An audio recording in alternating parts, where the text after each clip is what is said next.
Hello friends, आज हम बात करेंगे बीएससी थर्ड सेमेस्टर केमिस्ट्री। ठीक है, जिसमें यूनिट 1 हम लोग देख रहे हैं केमिकल काइनेटिक्स, मतलब रासायनिक बल गतिकी। ठीक है, तो आज इसका ये फोर्थ वीडियो है जिसपे हम देखेंगे जीरो ऑर्डर रिएक्शन के बारे में, शून्य कोटि अपक्रिया के बारे में। ठीक है, तो इसके पहले वाले वीडियो आपको प्लेलिस्ट पे मिल जाएंगे, आप जाके चेक कर सकते हो। तो देखो, बात करें जीरो ऑर्डर रिएक्शन मतलब शून्य कोटि की अपक्रिया, मतलब जिसकी कोटि क्या हो, शून्य हो, वो कौन सी अपक्रिया कहलाती है? जीरो ऑर्डर रिएक्शन कहलाती है। ठीक है, तो एकदम आसान है ये, आज इसे हम देखेंगे और विद एग्जाम्पल देखेंगे। और इसका जो सूत्र आता है देख सकते हो, इसको भी बहुत आसानी से हम लोग निकालना सीखने वाले हैं। ठीक है, तो चलिए देखते हैं। तो बात करें जीरो ऑर्डर रिएक्शन, पहले होती क्या है वो जानो। ठीक है, कह रहा वाप क्रिया जिसकी दर अभिकारकों की सांद्रता पर निर्भर नहीं करती, अब शून्य कोटि की अपक्रिया कहलाती है। ठीक है, क्या बात हुई? वाप क्रिया जिसकी दर अभिकारक की सांद्रता पर निर्भर ही नहीं करती, वो कौन सी अपक्रिया कहलाती है? शून्य कोटि की अभिक्रिया कहलाती है। ठीक है, शून्य कोटि की क्या कहलाती? अभिक्रिया कहलाती। तो चलो देखते हैं कैसे शून्य कोटि की अभिक्रिया कहलाएगी। तो देखो, बात करें अगर वेग का जो फॉर्मूला होता है दर प्रोपोर्शनल, या कह सकते हो वेग प्रोपोर्शनल क्या होता है? सी, मतलब वेग जो होता है सांद्रता के समानुपाती होता है। तो देखो यहाँ क्या आ गया, वाप किया जिसकी दर अभिकारकों की सांद्रता पर निर्भर ही ना करे। तो देखो, हमने इसके पहले वाली वीडियो पे कोटि निकालना सीखा हुआ है, तो आप जाके देख सकते हो वीडियो। ठीक है, जैसे देख सकते हो ये आपकी रिएक्शन कोई लिखी हुई है, ये आपकी क्या रिएक्शन लिखी हुई है? H2 plus Cl2। देखो H2 गैस है, Cl2 गैस है, जिससे क्या बना? 2HCl गैस बना। ठीक है, हाइड्रोजन क्लोराइड गैस बना। ठीक है, अब इसकी कोटि आपको निकालनी, तो आपको कोटि निकालने के लिए इसके पहला वीडियो देखना पड़ेगा। ठीक है, तो जाके देख सकते हो आप लोग। आप देखो इसकी कोटि कैसे निकालेंगे हम लोग। आपका फॉर्मूला होता है, देखो, दर प्रोपोर्शनल या कह सकते हो वेग प्रोपोर्शनल ए की पावर x और b की पावर y। ठीक है, ए की पावर x और b की पावर क्या होता है? y। ठीक है, तो देखो a की पावर जब x होता है और b की पावर y, यहाँ a और b क्या होती है? अभिकारक की सांद्रताएं, और x और y का जो जोड़ होता है वो अभिक्रिया की कोटि कहलाता है। यहाँ पे x प्लस y ये आपकी ऑर्डर ऑफ रिएक्शन कहलाती है। ठीक है, तो ये बात होती है सिंपली।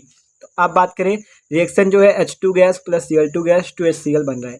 तो अब देखो इसकी कोटि आप कैसे निकालोगे, आपको इसी टाइप से रखना है। देखो, दर प्रोपोर्शनल या कह सकते हो वेग, वेग या दर कुछ भी लिख दो। ठीक है, तो इसके प्रोपोर्शनल या इसके समानुपाती में क्या आ जाएगा? H2 और यहाँ पे Cl2। H2 और Cl2 क्या अभिकारक ही तो है, H2 और Cl2 लिखा, और इनकी पावर जीरो लिखना है। जीरो क्यों लिखना है? क्योंकि एक बात हमने इसके पहले वाले वीडियो में बताई थी कि गैस की और H2O की मान आपको जीरो रखना होता है। ठीक है, जहाँ पे गैस हो और H2O हो उसका मान आपको क्या रखना होता है? जीरो रखना होता है। ठीक है, तो आप उसके पहला वाला वीडियो देखोगे तभी समझ में आएगा। ठीक है, तो देख सकते हो अब हमने H2 की पावर जीरो रखा, Cl2 की पावर जीरो रखा। तो अब जब ये जीरो प्लस जीरो जुड़ेगा तो ये इसकी कोटि क्या हो जाएगी? जीरो ही तो हो जाएगी। तो इस कारण से कौन सी क्रिया कहलाएगी? शून्य कोटि। आप परिभाषा कह रही थी वाप क्रिया जिसकी दर अभिकारकों की सांद्रता पर निर्भर नहीं करती। तो देखो क्यों निर्भर नहीं करती, तो देखो इस पे क्या होगा, जब इसके मान जीरो हो गए तो जीरो जिसकी पावर पे जीरो होता है उसका मान क्या होता है? एक। उसका मान क्या होता है? एक। तो दर किसके बराबर है? एक के, वन के समानुपाती है। लेकिन क्या होता है, दर जब सांद्रता के समानुपाती होगा।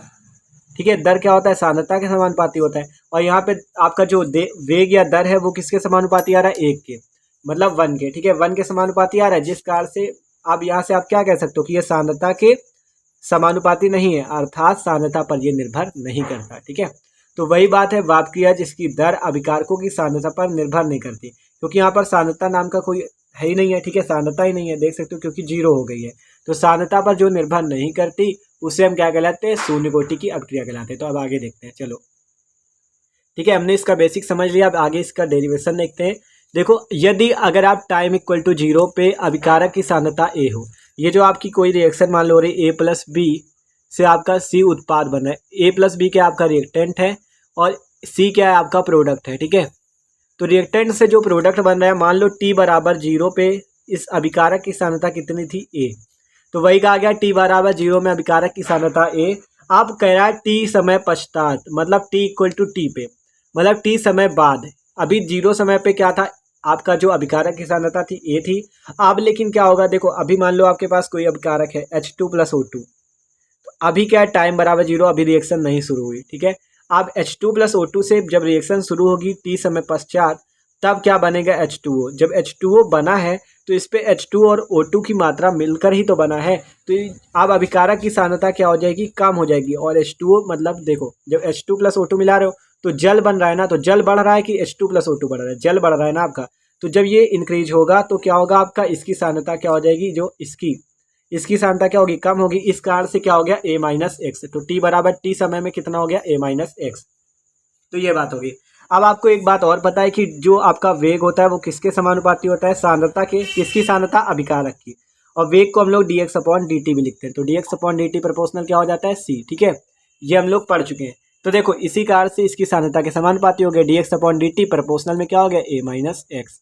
और इसकी पावर हमने जीरो क्यों लिख रखी है, जीरो इसलिए लिख रखी है क्योंकि आपको पता है हम किस पे बात कर रहे हैं, शून्य कोटि अभिक्रिया पे बात कर रहे हैं, ठीक है। तो कोटि हमने लिख दी जीरो, तो जिसकी पावर जीरो होता है, किसी की भी पावर जीरो, आपका 1000 10,000 किसी की पावर भी जीरो में है तो आपको सिंपल वन लिख देना है, ठीक है।